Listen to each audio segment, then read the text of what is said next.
Well, this is crystal clear. My question to you is one that I get from a lot of candidates. Do you need to quote?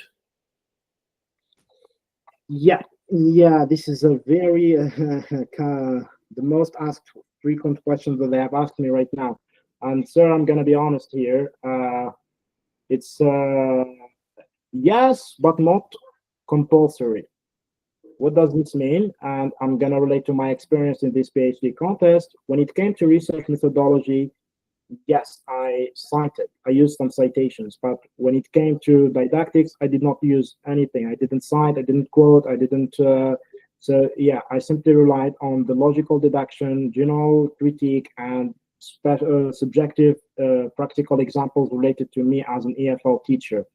So my question is, it is really good to cite. It is really wonderful to quote, but you have to be careful about that. What it means is that if you really don't know, like when just being able to quote and then put it in the essay without any relation to your topic or to the body paragraph that you are, to the topic sentence that you are trying to talk about, is really going to negatively impact your essay. It's when you quote, maybe some candidates, they think that just quoting is going to make their essay strong enough.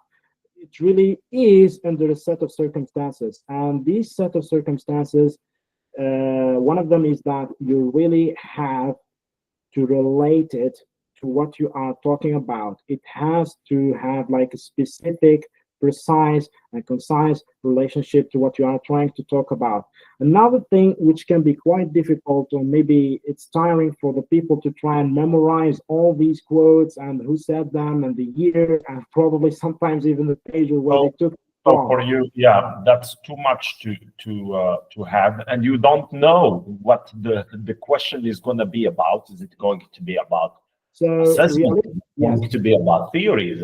So are you going to learn by heart all the quotes? And what is important for now is that you don't need to quote, because the first the essay number one that ranked number one didn't quote, so you don't need to quote.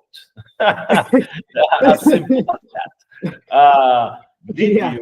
Did my next question? So I'm going to fire many questions now. Did you explicitly define the difference between formative and summative assessment in your essay, in the introduction or in the body or wherever? I did that in the body paragraph, but I would say implicitly. I really didn't focus so much on the definition, because I felt like the examiner isn't really looking for the definition of the summative and formative assessment, more like how can they be used in the classroom and what are the drawbacks. Well, and no explicit definition. No explicit definition like formative assessment is or summative assessment is. Okay. Great. So did you take a balanced approach or argue strongly for one perspective? That is, I couldn't hear you. Perspectives. You have judge and you have improved learning. You have summative and you have formative. Did you argue strongly for one perspective over the other? Yes, for the second one, for formative assessment. Okay.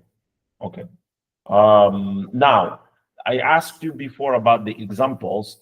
Did you give one real classroom example to illustrate your argument for formative or summative assessment? In formative assessment, yes. Okay. Well, do you remember what it was? I talked about the use of gamification. I talked about the use of how you turn a traditional exercise into game point-based, where competition between students, they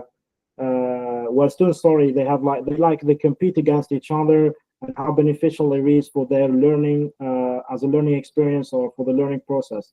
The use of websites like Kahoot and Bamboozle to help are part of gamification techniques that I talked about. specifically, yes.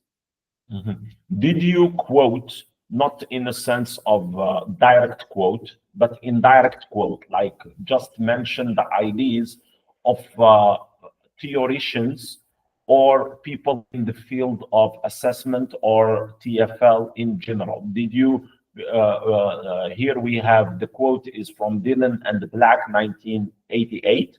Did you at any point mention any other linguist or theoretician or applied linguist or anything like that? Did you?